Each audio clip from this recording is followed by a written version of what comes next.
ఇప్పుడు పొలం ఏంటి సార్? పొలాలని పల్లెటూరిని తొలిపొద్దుని చూస్తేనే ఆనందం జీవితాంతం ఉంటది. ఏంటి వెళ్ళిపోతున్నా? ఏదో క్లాస్ చెప్తాను, జాబ్ ఇప్పిస్తాను అన్నా. I hope you following what I'm trying to teach you, right? ఈ రోజుకి ఇది చాలే, రేపు చెప్పుకుందాం.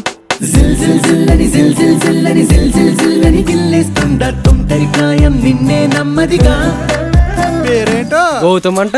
వృత్తి సాఫ్ట్వేర్ ఇంజనీర్. వృత్తి అమ్మ, వీడి వల్లే కదా మన ఇద్దరం గొడవ పడ్డాం. ఏదో ఒకటి చెయ్యాలి.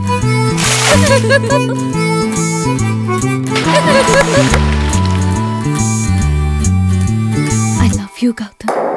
నేనెప్పుడు నీతోనే ఉండాలి. పరువం కురిసిందని మురిసిందా మోహం మనసెరిగి మసలంటూ పిలిచిందా. కానీ మిమ్మల్ని చూసిన తర్వాత నాన్నుంటే బాగుండు అనిపిస్తా. నేను పువ్వుల్లో పెట్టి చూసుకుంటాను గౌతమ్. సారీ, ప్రస్తుతానికి నాకున్న ఒకే ఒక కుటుంబం రావుగారి కుటుంబం. ఇందు లేకుండా బతకలేదు అనిపిస్తుంది. గౌతమ్, నువ్వు నీలాగే బతకవయ్యా, జీవితం బాగుంటుంది. శ్రీరాముడి ఇంట శ్రీకృష్ణుడు కొలువంట కలిపిన జంట చూడంట.